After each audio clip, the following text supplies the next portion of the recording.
Hello and welcome to another video from the only source of information that you need to not only survive the current apocalypse but actually enjoy it.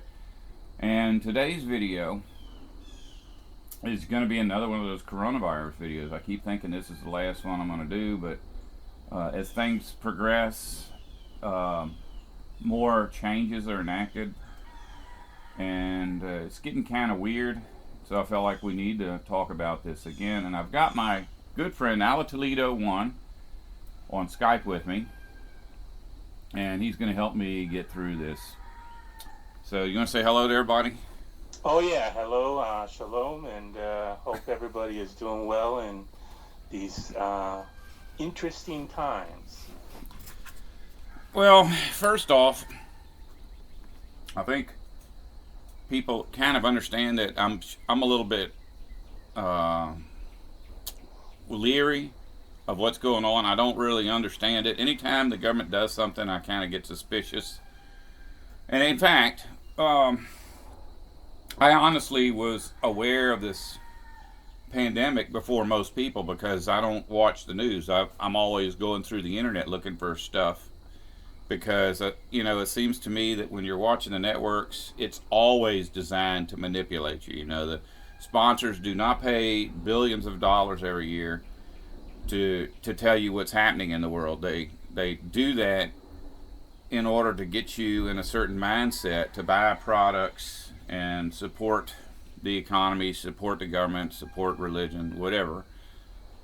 And so I was watching the internet and I started seeing piles of bodies being stacked up in China. And I thought it was real. I didn't really have any reason to question it, so I was very, very concerned. And I went out and restocked all of my groceries and stuff because of that. And about a week later, I saw the president come on TV and start talking about it. And I was a little bit worried again. And I think they had like one of the top doctors in the country had been put in charge of the pandemic. And the president got up and announced that he was going to take the doctor off and put some politician in charge. And I thought, thank goodness it's fake. Just automatically, I was like, okay, this is not real. I've been worried about nothing. Yeah, speaking about fake, I mean, the government always, or the system, civilization always seems to have a reason why they're doing something. Like if they go to war, they don't care about a million people dying. If they come out with some new iPhone product or whatever, they don't care about the thousands, tens of thousands of homeless people.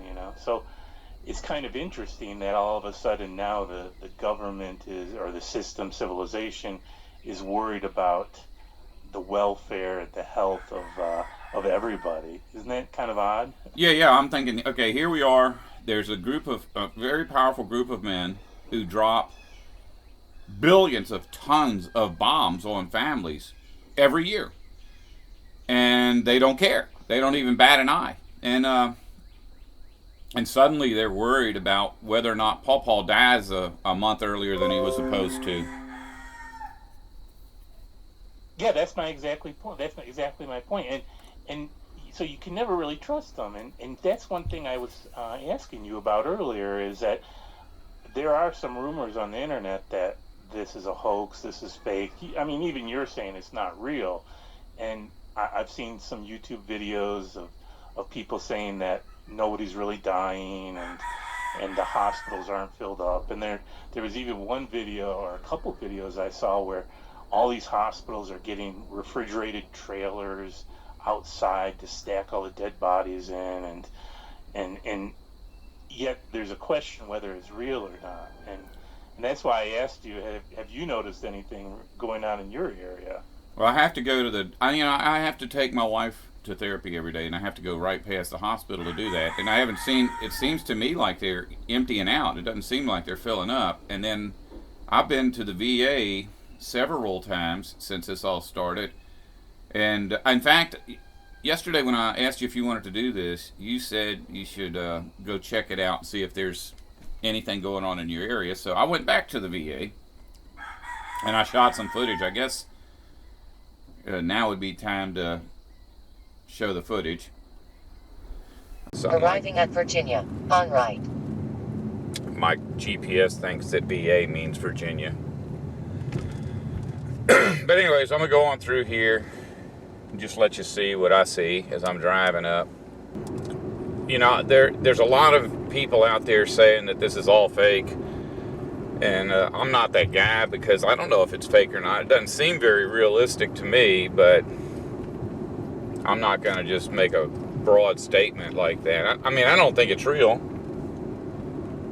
but that's just a gut feeling. I can't prove whether this is real or not. Okay, so right up there is some kind of police van vehicle thing. You got to see what they're going to do here. They might just wave me on.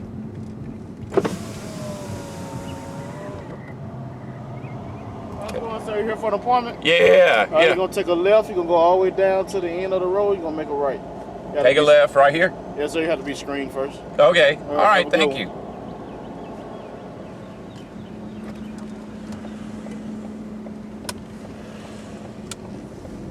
That guy was like right there on that window. It wasn't on this window this time. And the first thing he did was look down at my camera. I don't want to get caught filming because that makes, especially people with badges and blue lights, they get all upset about stuff like that. So let me see if I put something up here to kind of camouflage this a bit.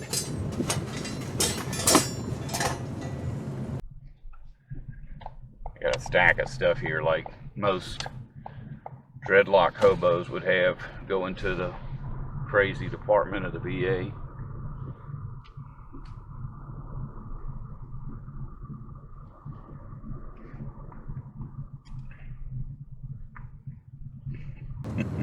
Hey man, what's going on? How are you, my friend?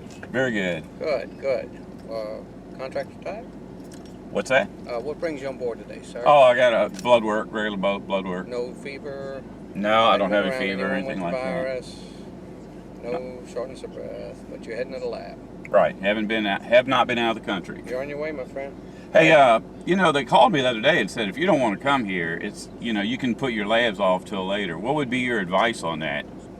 6 on 1, I mean, if you can, depending on what your situation is medically, if you can put your labs off personally, the least interaction around a bunch of people, probably the better. But is there like a lot of cases coming in here that fail this screening and end up being sent off? I'm not really at liberty to divulge that information. Oh, okay. All right. Well, thank you. Yes, sir.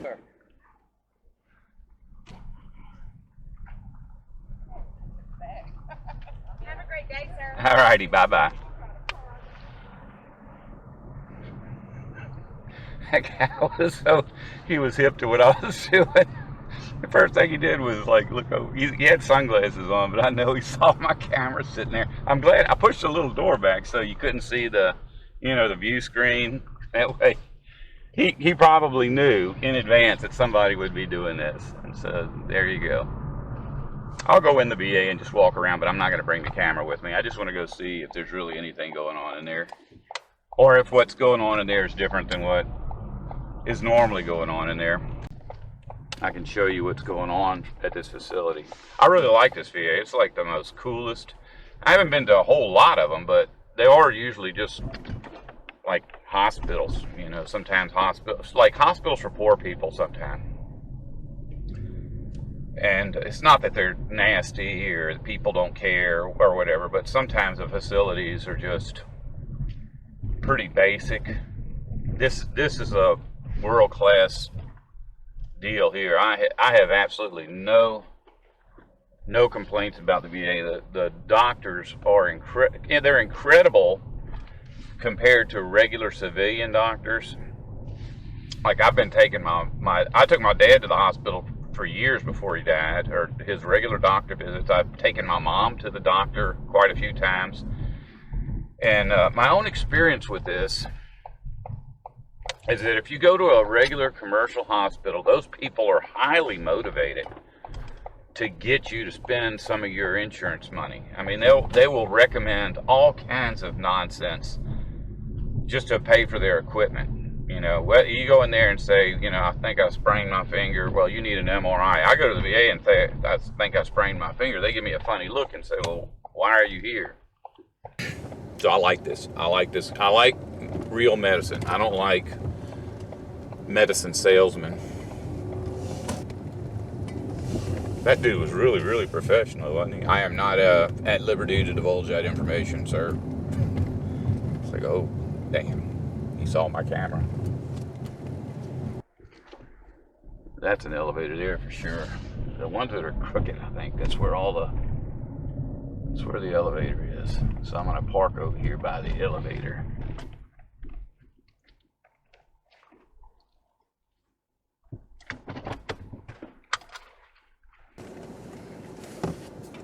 Power supply is disconnected. I'll be back in a minute.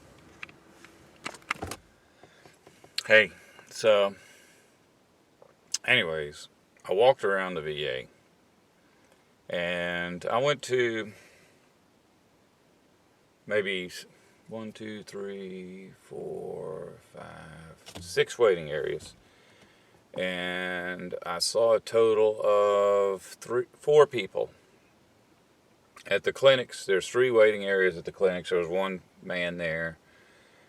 The pharmacy had 3, and then I went up to the labs, and the labs had 0. And there was some other kind of clinic for some specialty like surgery, waiting area, or whatever. It's a big room. Nobody was in there. It looks like they're not understaffed. It looks just like it always does. But normally, in all those waiting rooms, waiting areas, I'm pretty sure that there would be maybe 500 people. I mean, that doesn't really mean a whole lot. They did, when they called me about my appointment, they said, if you would feel better not coming in, we'll get you in another time. And I'm sure most people just opted out, because if you really believe in this stuff, then obviously the last place you want to go is a crowded hospital.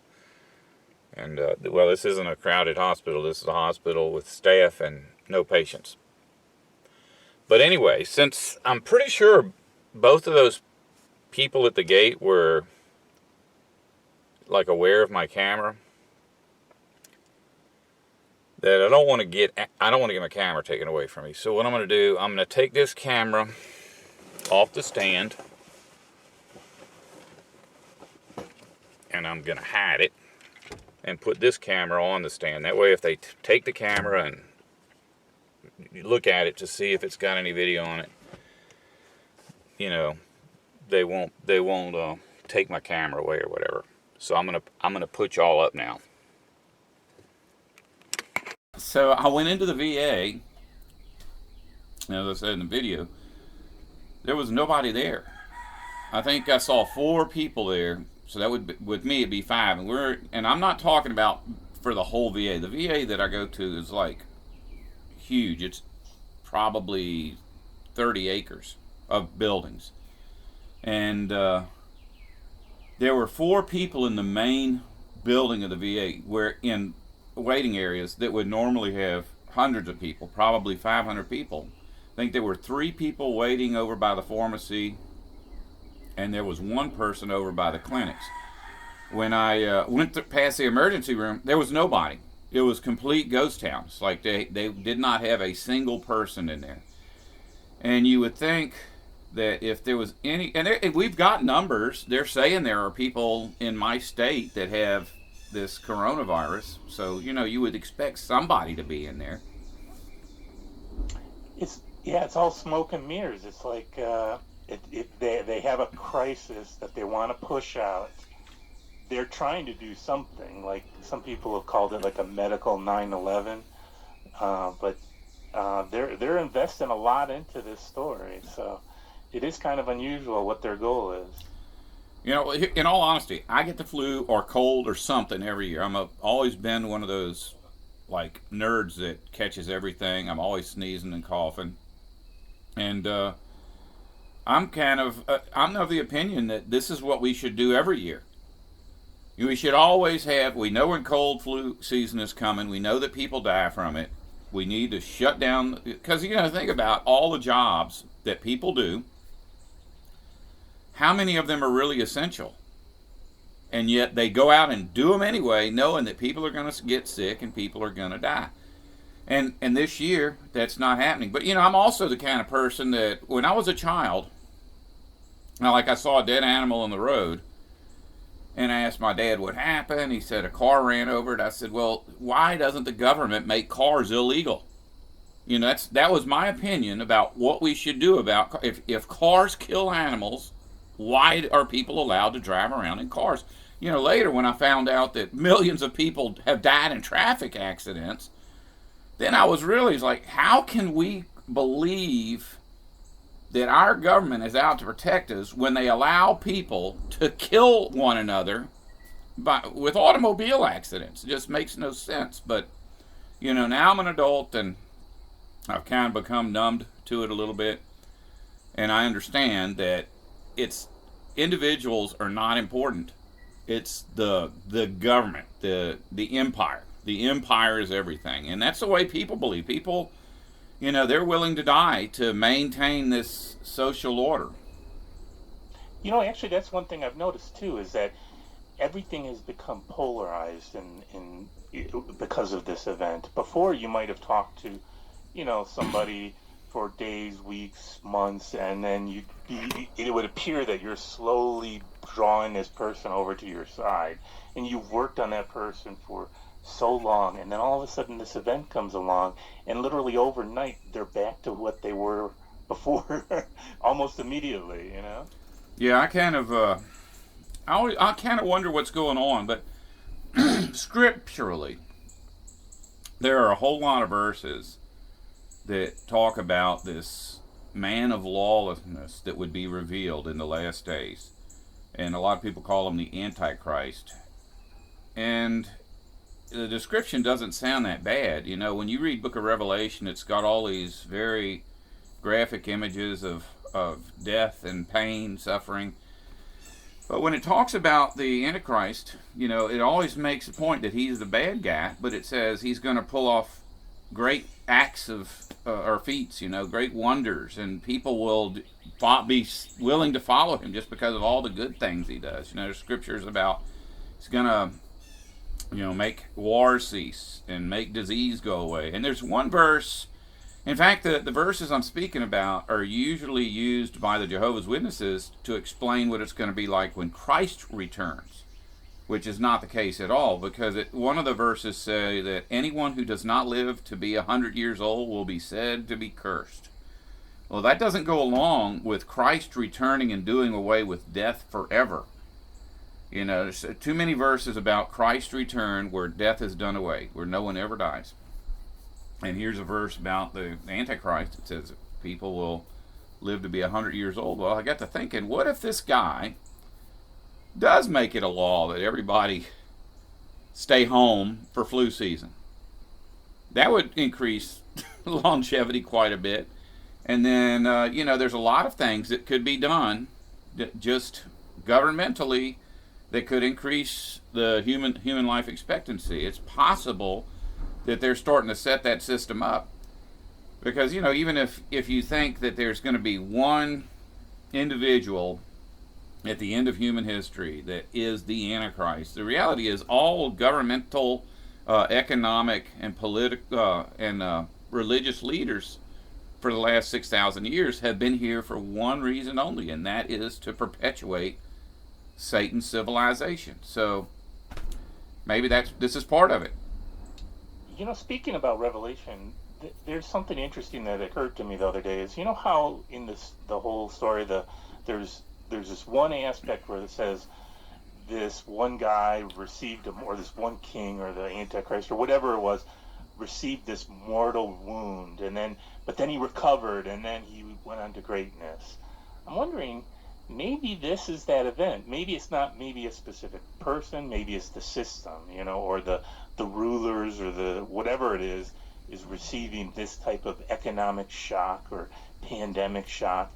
They're going to recover, and everybody will look back and say, oh yeah, that was how he got hurt and he almost died and yet he survived and now here he is. Yeah, well, I've been in several religions where the entities that are spoken of in Revelation are actual people, I've been in religions where the entities in Revelation are governments, and I've come to the conclusion that everything in Revelation is, celestial events, and yet every time there's a celestial event in the Bible, it's associated with individuals and governments.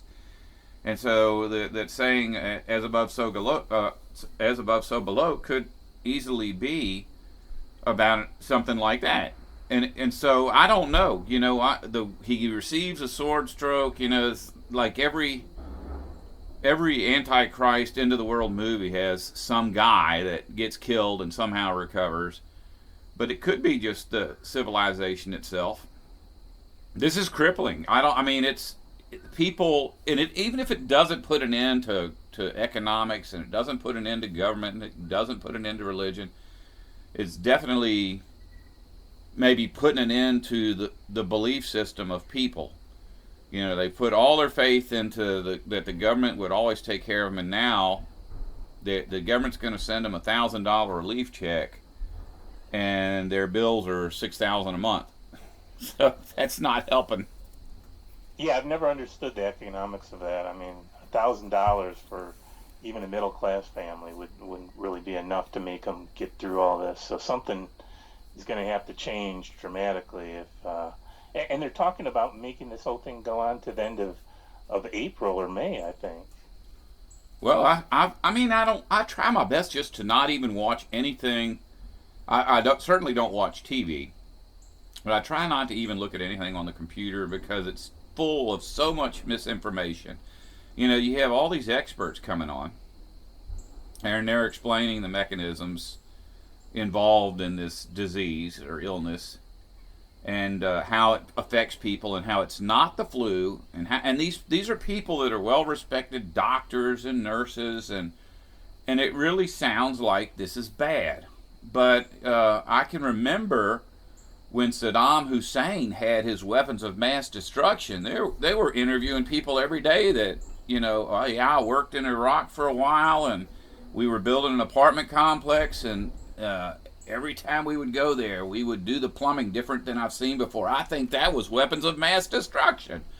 And it's like, you start believing it. Like, wow, man, this guy is like some guy in a third world nation with oil is going to conquer the planet with, whatever kind of weapons he had. But that was all a fiction, and no one ever went back and questioned that. It's like as soon as it was over with, people just forgot it. Like it's nothing. We had all of these experts telling us that Saddam Hussein had weapons of mass destruction. Millions of human beings were exterminated.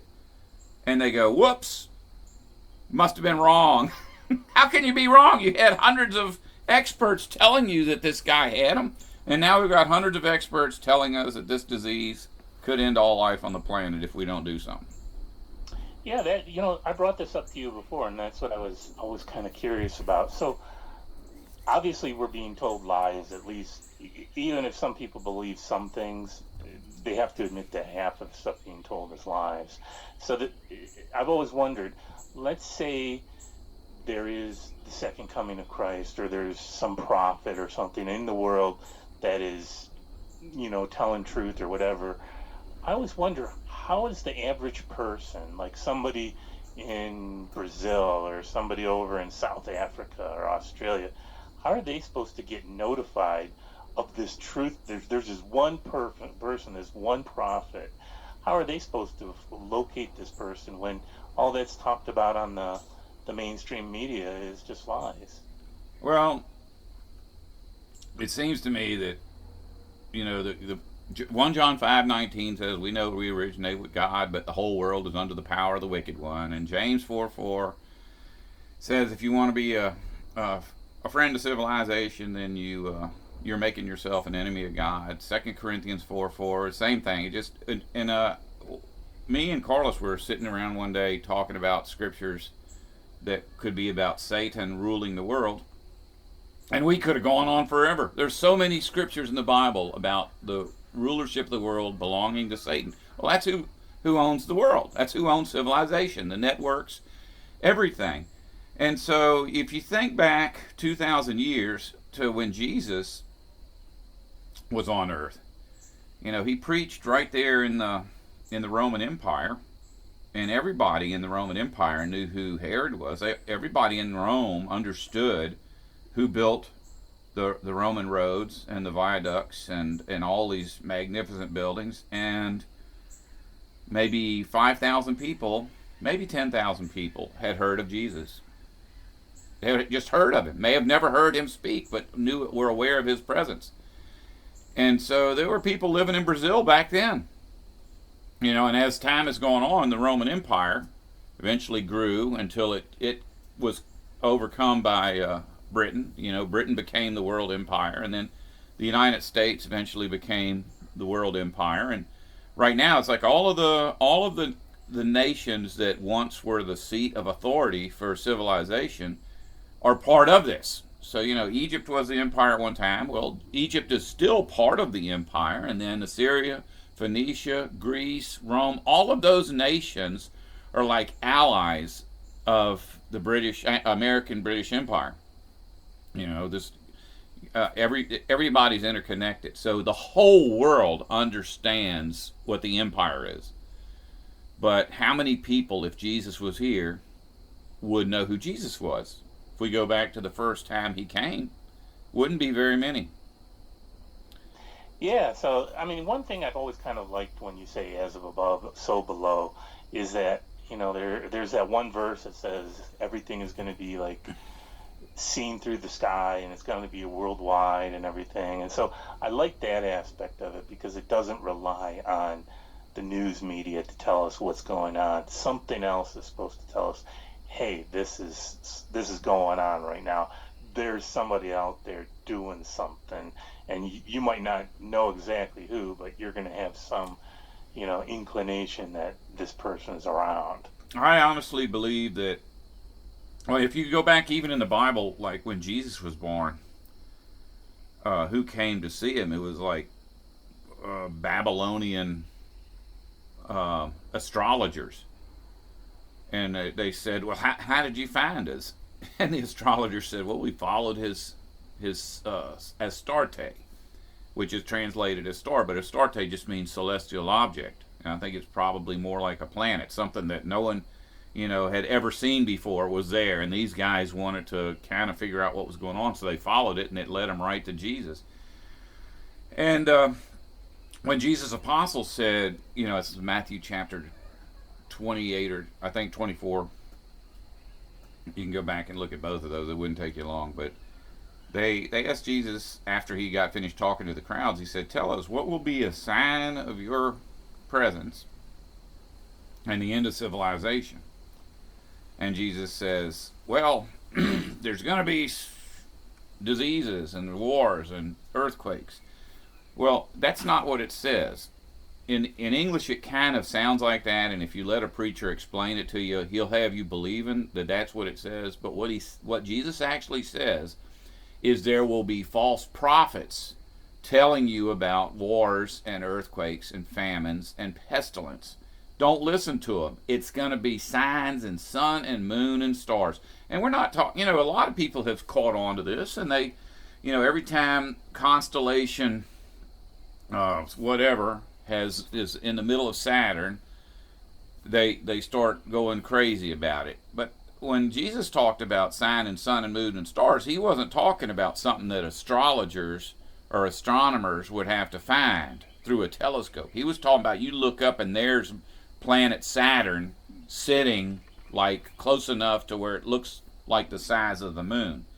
And so that's a more profound, and that's basically what Revelation is about. Very profound changes in the celestial objects that surround our planet. So when that happens, I suspect that people are going to go, why were we not told about this?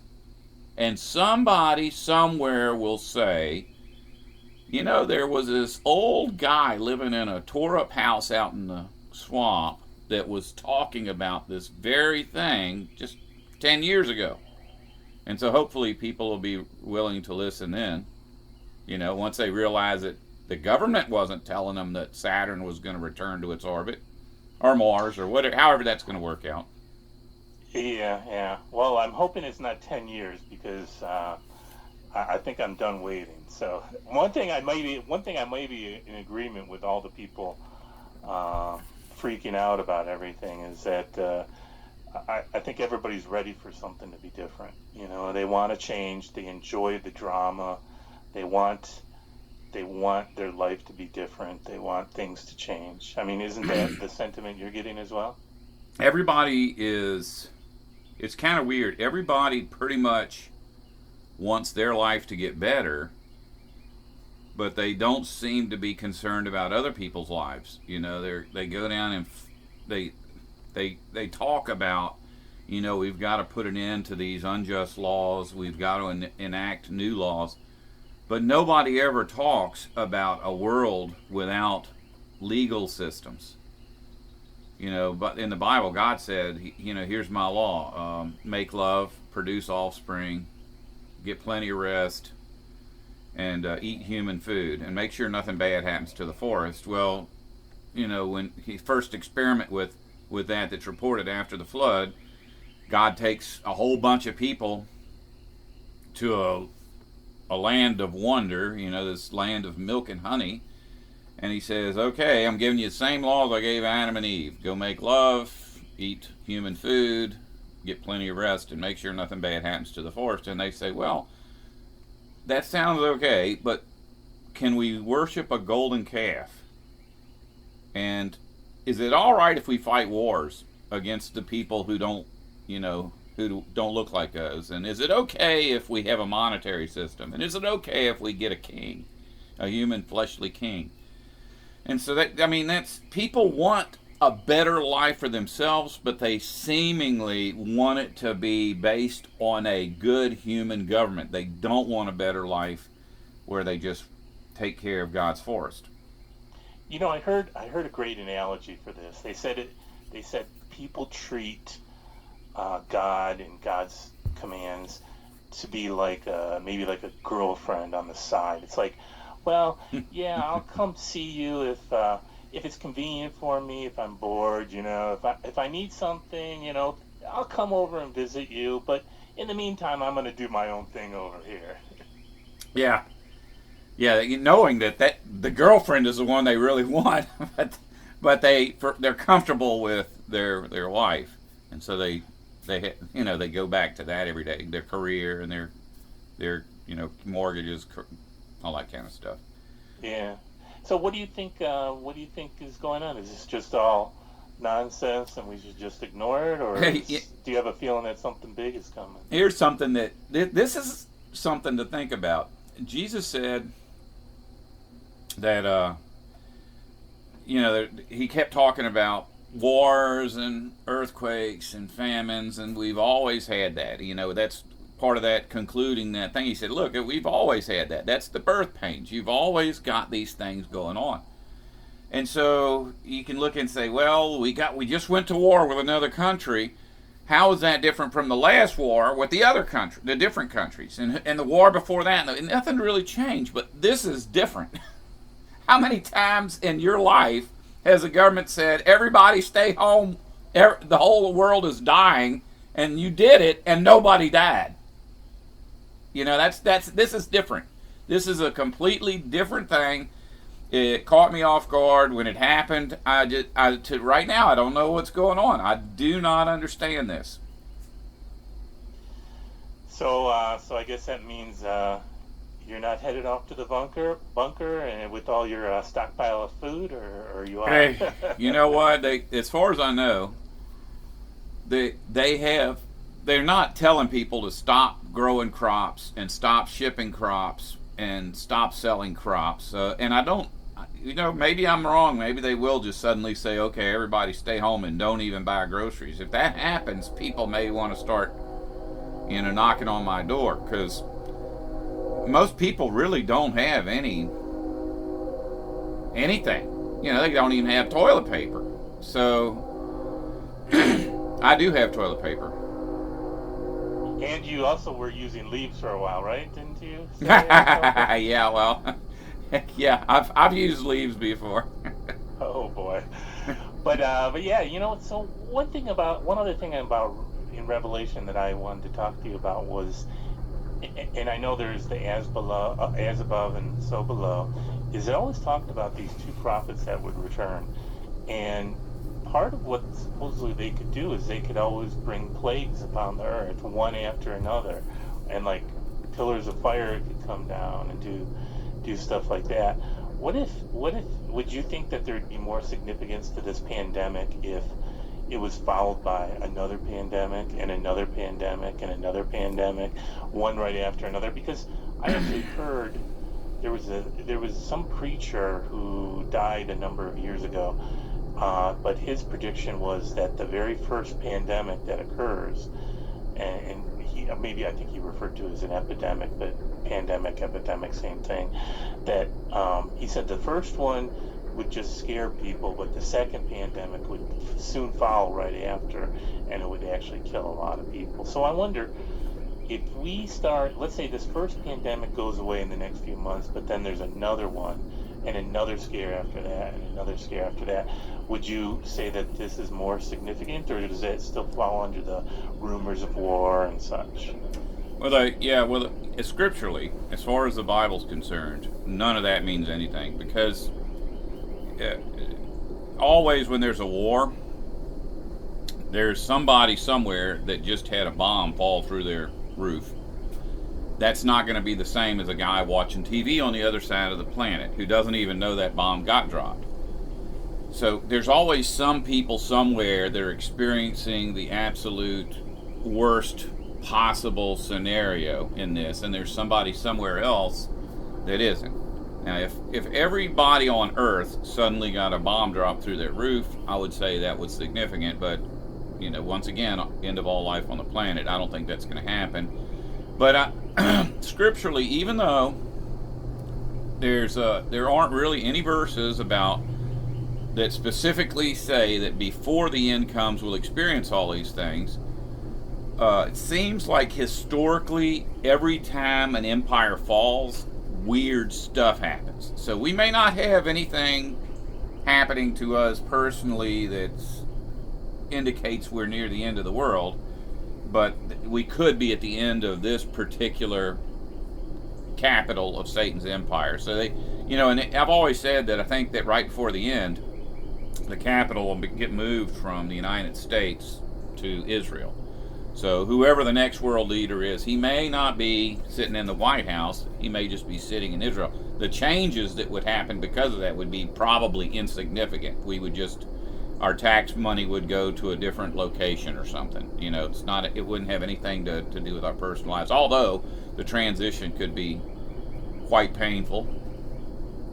I have heard a lot of people say that, how things went from Pax Romana, Pax Britannica, Pax America, and now they're going to supposedly move to Pax Judaica or whatever. And so supposedly the next world power is supposed to be Israel. So if what you're saying is correct, I guess the U.S. goes down and somehow, I can't imagine how, Israel now becomes the world leader. Well, if you think about it, what I feel isn't really based on the scriptures so much. It's just based on what I can see. Here we have this nation that's like the size of New Jersey on the other side of the planet. They really don't have any agriculture. They don't produce oil. They don't produce gold, and yet they have citizens in charge of every government on the planet. It's like no matter where you go, there is a Israeli citizen running things. Now, even the United States, I think most people are familiar with the fact that a lot of the governmental representatives of this country have dual citizenship, which is kind of weird. It's indicative of the fact that we're headed for a government that's controlled from Israel. I guess we'll see. Something interesting I heard yesterday too was there's a petition going out for doing animal sacrifices on the supposed Temple Mount, the old Jewish temple. So apparently that's getting pushed forward somehow. And I guess with no people there, so there's no tourists or anything there. There's no reason for them to say no. Why not do the animal sacrifices if it's not going to interfere with any prayer services or whatever? Yeah, I know. It seems to me that, I say there's no signs of the end, but what happens in the Bible is that there wars, disease, famines, pestilence, that's all going on. It goes on every day. Nothing significant about it other than the location may move from one spot to another. But there will come a day when, and we may not recognize it when it gets here, but I think we probably will, when Lord Satan takes over. He returns in the flesh, he ascends his throne, they resume animal sacrifices at the Temple Mount, you go to some kind of Jewish version of Sharia law, and 3.5 years later, Christ returns and puts an end to all of it. So there is that last days in the Bible. People think, they're constantly saying this is the last days because they're looking at teeny tiny little insignificant things and it's scaring them. But the last days are a really specific time period, 3.5 years. It starts with the celestial events. Celestial events occur throughout the 3.5 years, and on the very last celestial event, it says the dead will be resurrected. We will enter into the cloud to be with the resurrected dead and Christ. And so during that time, all kinds of weird stuff could be going on. So that is the last days. We're not in the last days now, but there will be something significant as Lord Satan takes over and starts ruling in fleshly form again. I wonder if that's why everybody's on lockdown, because they don't want anybody going outside and seeing all the weird things going on. Oh yeah, well, I'll tell you what. I go out at night, and there was only one moon up there last night. Oh boy! If I saw more than one, I'd be like, okay, this is it. I think about here I am making a video saying, why are they doing this? Why are they having this pandemic? And it may be real. I don't. It's like this pandemic is just a flu, like any other flu, but a dog is just a dog like any other dog. Is this a German Shepherd now? We've been used to getting these poodles, and now we have a Doberman. So there may be something about this disease that I don't understand, but I keep looking at the numbers, and it appears to me as if this is the same as all the other flus. It may be that with normal flu, over the course of a year, you get 30,000 people die. And with this flu, over the course of 60 days, you get 30,000 people to die. But the end result is identical. It's just that your hospitals don't get inundated for a normal flu, whereas this one, maybe it will inundate people. I don't understand it. I really, really just don't understand it. It doesn't. My policy has always been, if you turn on the news and you see a story about something happening, you get up, go open your door and look out your door and see if that thing is happening or if it isn't. If you don't see it with your own eyes, don't believe it. And I'm not seeing this flu with my own eyes. If I start seeing the flu tomorrow with my own eyes, then I'll feel a lot better. Be like, okay, these guys are not trying to pull anything over on us. This is real. But until then, Okay, well, I guess that wraps it up for today. Why don't you go ahead and take us out? Okay, I didn't make this video to tell you what's going on because I don't know what's going on, but I hope, just hearing me and Aletoledo speak about these things in a reasonable manner, that you're a little bit more assured that your life is not coming to an end as you know it.